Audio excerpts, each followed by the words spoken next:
C'est pas forcément une question, mais je pensais que Dominique le dirait, mais il est peut-être trop modeste. Mais il a été aussi lauréat d'un trophée national, donc j'aurais bien aimé qu'il en dise quelques mots. Et puis, juste pour dire que nous, on ne savait pas quand on l'a retenu qu'il était également lauréat de ce trophée. Donc, dire que là aussi, il y a eu une convergence. Et en tout cas, quand on voit son implication, son investissement, je dirais qu'on ne regrette pas notre choix d'être venu ici aujourd'hui. Enfin, je parle surtout pour vous, pas pour moi. Voilà. Et donc, je voudrais juste qu'il nous parle un petit peu de ce trophée national. Oui, alors après, c'est aussi grâce au pôle innovation qui est présent, à Christine et Olivier qui sont là, qui m'ont contacté un jour pour m'inscrire. Donc, moi, je dis, si ça engage à rien, c'est vrai que pourquoi pas.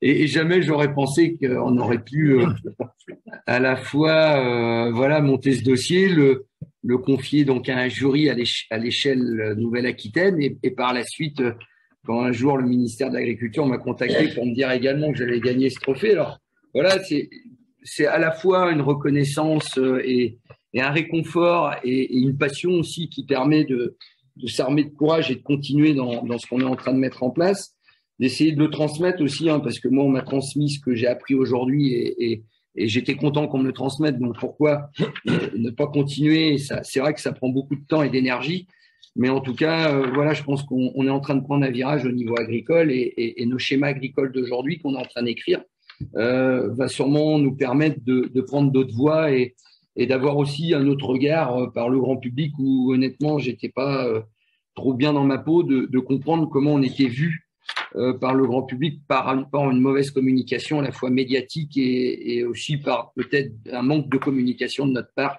pour expliquer nos pratiques. Merci. Donc, merci Dominique. Est-ce qu'il y a d'autres… Oui. Moi j'ai une question, Dominique, par rapport au système que tu as adopté. J'imagine que le glyphosate est un outil indispensable. Voilà, donc comment tu vois la suite si le glyphosate n'y a plus dans… Voilà, au jour d'aujourd'hui, on fait partie aussi des fermes expérimentales pour notre coopérative. On est une dizaine à essayer de mettre en place à la fois l'utilisation de biostimulants, biocontrôle pour remplacer le produit de synthèse en lui-même. Alors, le glyphosate, c'est un grand débat parce que moi, aujourd'hui, je suis pas scientifique, je suis pas chimiste, pour expliquer la toxicité du glyphosate. Je pense que si on nous le supprimait aujourd'hui, alors je dis bien en agriculture de conservation, si on me présentait un produit avec la même polyvalence demain avec moins de toxicité, bien sûr que je l'adopte tout de suite. Mais aujourd'hui, comment voulez-vous qu'on implante en semi-direct par rapport à tout ce que je vous ai expliqué, le maintien de la biodiversité? On a une multitude d'insectes, de gibier comme jamais on a eu.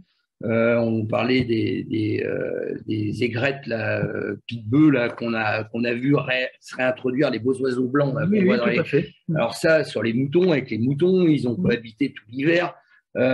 Comment voulez-vous qu'on arrive à introduire une graine à un moment dans du végétal qui est en place? L'idée, c'est quand même de vivre de son produit. Donc, comment détruire ça? Maintenant, soit on part en bio et on le détruit mécaniquement. C'est une solution, mais moi, c'est pas mon truc parce que moi, c'est un travail de longue haleine que j'essaye de mettre en place. Donc, de retravailler mes sols et de recasser toute la partie structure qui a été refaite par la racine. On a vraiment remplacé le métal par la racine. Donc, toutes ces galeries de vers de terre, on a vu des vers de terre, mais une réintroduction en l'espace de 2 ou 3 ans, mais extraordinaire. Voilà, le glyphosate est là. Maintenant, moi, ce que je vois, c'est que j'ai des terres qui vivent, qu'il y a de la bactérie. Il y a aujourd'hui des scientifiques qui mènent aussi à bien de l'expérimentation sur nos parcelles pendant 2 ans pour comparer le schéma agriculture de conservation et le schéma un peu plus conventionnel avec travail du sol, labour occasionnel. Donc là, il y a des écritures qui vont arriver, il va y avoir des textes qui vont être publiés avec des scientifiques de grande renommée comme Olivier Husson, qui est du CIRAD, et Jean-Pierre Sartou, voilà, qui est c'est de l'INRA, voilà, prof sur Toulouse. Donc on est bien d'accord. Moi, qu'on nous enlève ce produit aujourd'hui, alors qu'on l'enlève devant un labour, franchement, oui, c'est déjà interdit en Suisse, c'est déjà interdit dans certains pays. Qu'il soit supprimé chez le particulier, oui, parce que là aussi, on est quand même formé et agrémenté aujourd'hui pour pouvoir utiliser à bon escient ces produits. On sait comment faire pour l'utiliser à moindre mesure. L'homologation doit être à 6 litres, il me semble. Moi, aujourd'hui, je l'utilise à 1 litre, 1 litre et demi sur plante blessée, parce que quand on sème, on blesse le végétal qui est en place. On va repasser le rouleau pour vraiment limiter la prolifération aussi de limaces, parce que d'enlever l'habitat de la limace par la motte ou la galerie, la perturber, derrière, le glyphosate va avoir une meilleure efficacité sur une plante blessée. Donc, on sait l'utiliser vraiment à bon escient. Donc, moi, aujourd'hui, qu'on m'explique comment on peut maintenir ce système agricole sans glyphosate. Je suis prêt à prendre toutes les conseils, mais impossible aujourd'hui de m'en passer. Et le cocktail qu'on pourrait avoir si on nous le supprime, le cocktail qu'on pourrait avoir pour le supprimer, va être sûrement, alors je ne suis pas scientifique, plus toxique, parce que c'est souvent les cocktails, comme dans nos maisons, tous les produits qu'on utilise, c'est le cocktail, c'est pas la matière active seule, c'est le cocktail. Donc aujourd'hui, ils vont pas comprendre si on utilise des matières actives pour les compléter. Et je pense voilà.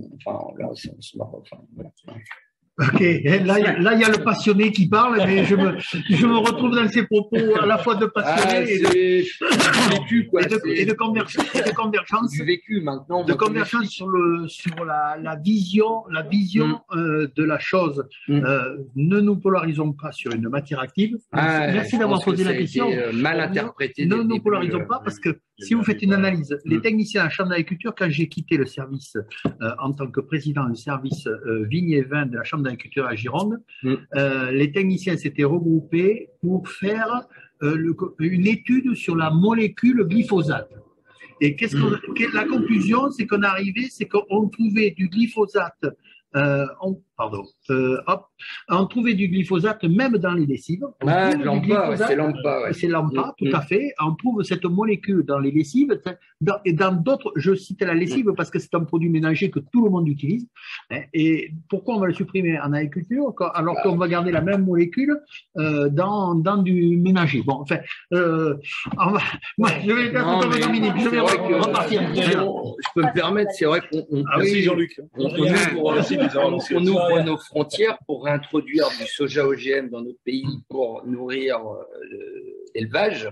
Alors, pour ceux qui le souhaitent, parce qu'aujourd'hui, l'OGM est bien interdit en France pour la culture, et moi, je suis formellement contre là-dessus. Par contre, les frontières sont ouvertes, on rentre du soja OGM, qu'on réintroduit dans les élevages industriels, etc.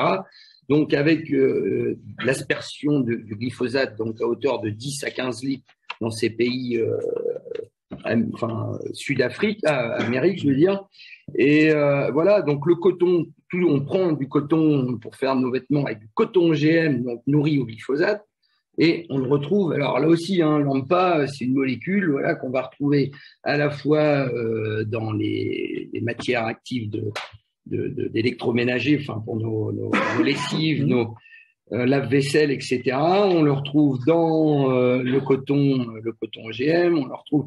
Donc c'est un long débat. Maintenant, je vous dis, moi je suis pas scientifique. Ouais.